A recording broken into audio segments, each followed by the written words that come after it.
Bismillahirrahmanirrahim. Assalamualaikum warahmatullahi wabarakatuh. Selamat sore, salam sejahtera bagi kita semuanya. Bagaimana kegiatan magang pada hari ini? Semoga lancar ya, dan semoga diberi kemudahan. Tetap semangat dalam belajar.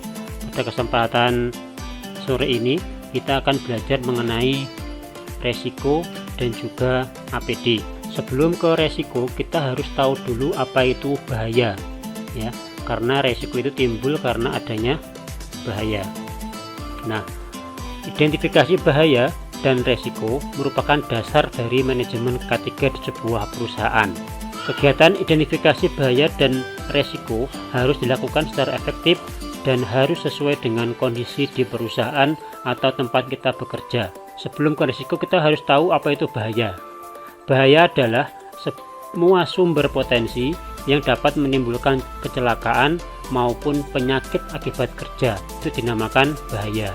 Sedangkan resiko adalah probability dikali dengan konsekuensi. Nah, bahaya dan resiko itu digunakan sebagai inputan data untuk menentukan perhitungan dari level of risk. Oleh karena itu, penilaian resiko ini sangat tergantung pada bagaimana cara kita mengidentifikasi suatu bahaya yang terjadi akibat kecelakaan kerja dan mengidentifikasi resikonya. Jika identifikasi bahaya dan risiko ini kurang efektif, maka penilaian risiko juga kurang efektif, sehingga pengendalian terhadap risiko pun juga kurang efektif, sehingga nanti akan menimbulkan potensi-potensi bahaya yang tidak terekam oleh kita. Untuk logika terjadinya kecelakaan kerja ini bagan domino, kita sudah belajar pada pertemuan kemarin.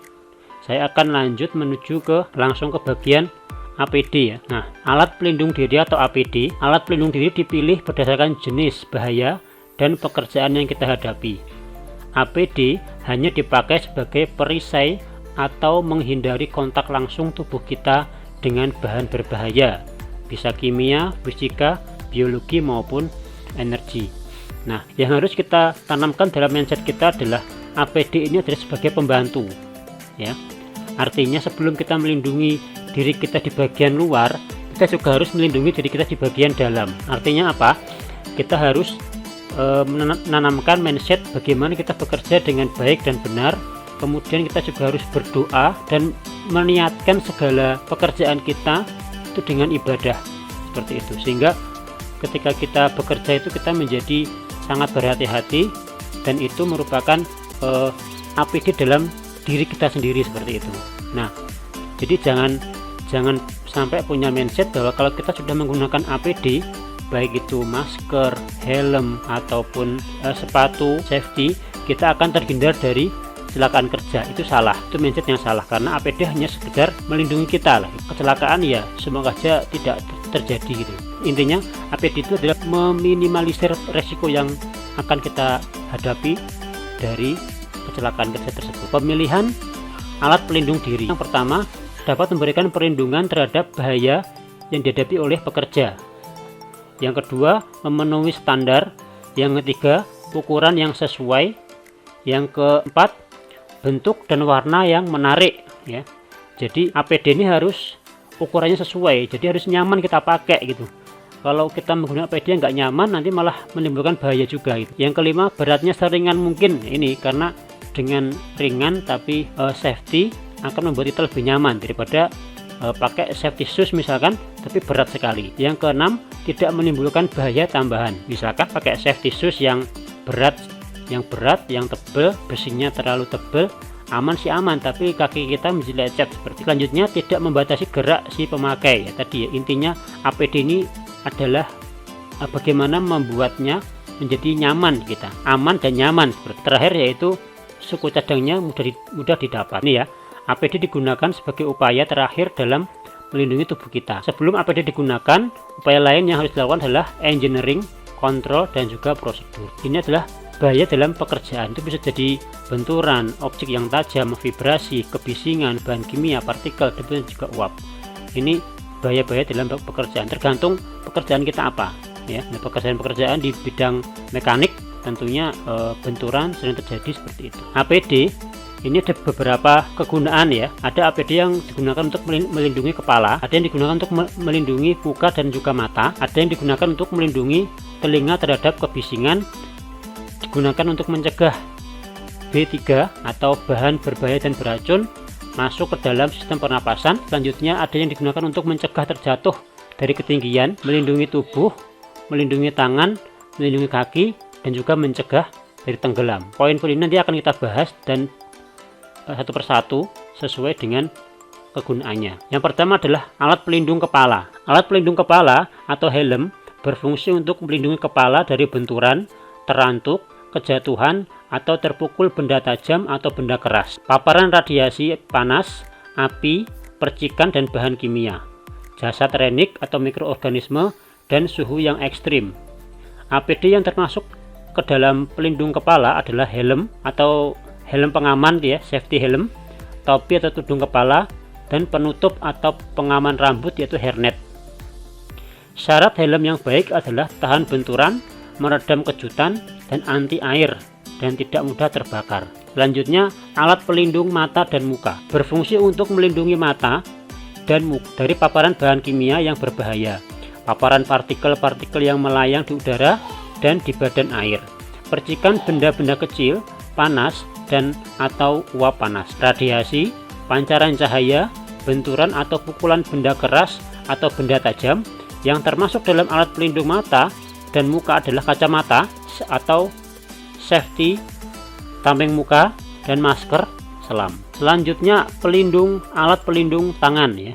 Alat pelindung tangan berfungsi untuk melindungi tangan dan jari-jari tangan dari pajanan api, suhu dingin, suhu panas, radiasi, arus listrik, bahan kimia, benturan, pukulan, dan tergores, terinfeksi zat patogen, dan juga jasad renik. Jenis-jenis pelindung tangan terdiri dari sarung tangan yang terbuat dari logam, kulit, kain kanvas, kain atau kain dengan pelapis, dan karet, sarung tangan yang tahan bahan kimia. Selanjutnya alat pelindung kebisingan atau alat pelindung telinga gitu ya, berfungsi untuk melindungi alat pendengaran terhadap kebisingan atau tekanan udara. Jenis alat pelindung telinga terdiri dari sumbat telinga atau air plug dan penutup telinga atau air muff. Selanjutnya alat pelindung kaki. Alat pelindung kaki berfungsi untuk melindungi kaki dari tertimpa atau berbenturan dengan benda-benda berat, tertusuk benda tajam, terkena cairan panas atau dingin, uap panas, terpajan suhu yang ekstrim, terkena bahan kimia berbahaya, dan jasad renik, serta tergelincir. Kemudian jenis pelindung kaki berupa sepatu keselamatan atau safety shoes untuk berbagai jenis pekerjaan seperti industri, konstruksi bangunan, dan pekerjaan yang mengandung potensi bahaya. Kemudian pelindung tubuh. Pakaian pelindung tubuh berfungsi untuk melindungi badan sebagian atau seluruh bagian badan dari bahaya temperatur panas atau dingin yang ekstrim, pajanan api, dan benda-benda panas, percikan bahan-bahan kimia, cairan, dan logam panas, uap panas, benturan dengan mesin, peralatan dan bahan, tergores, radiasi, binatang, mikroorganisme, patogen dari manusia, binatang, tumbuhan, dan lingkungan seperti virus, bakteri, dan jamur. Nah, ini adalah simbol-simbol tanda bahaya. Gambar A itu merupakan bahaya ledakan, gambar B merupakan bahaya oksidasi, gambar C itu bahaya kebakaran, gambar D bahaya beracun, gambar E bahaya pencemaran lingkungan, gambar F bahaya korosi, gambar G bahaya radiasi ion, gambar H bahaya iritasi. Kemudian bentuk dan warna untuk simbol keselamatan. Merah itu menyimbolkan larangan, kuning itu hati-hati, hijau itu darurat atau pertolongan pertama, biru itu anjuran, dan juga petunjuk pengarah. Ini adalah tanda-tanda untuk keselamatan di tempat kerja. Jadi kalau nanti teman-teman di tempat kerja menemui gambar-gambar ini ada artinya. Gambar A itu adalah tanda bahaya, gambar B itu adalah tanda anjuran ya, gambar C tanda darurat, gambar D tanda perlindungan terhadap kebakaran, yaitu gambar APAR ya, E itu rumah sakit atau klinik kesehatan, F tanda larangan, G tanda peringatan terhadap bahaya tegangan listrik, gambar H tanda peringatan untuk tidak meng-on-kan saklar. seperti itu. Ini diingat-ingat ya simbolnya, siapa tahu UAS keluar. Baik, itu mungkin yang dapat saya sampaikan. Yang perlu digarisbawahi adalah bahwa besarnya manfaat APD pada saat bekerja tidak menjamin semua pekerja yang memakainya, karena ternyata masih banyak juga pekerja yang tidak menggunakannya. Kemudian keefektifan penggunaan APD tergantung dari pemilihan APD yang sesuai, penggunaan yang benar, pemeliharaan dan penggantian secara berkala sesuai kebijakan yang berlaku, dan tergantung kepatuhan para pekerja dalam menggunakan APD ataupun alat pelindung diri. Baik, itu yang dapat saya sampaikan. Semoga bermanfaat. Terima kasih. Salam sehat, salam K3. Assalamualaikum warahmatullahi wabarakatuh.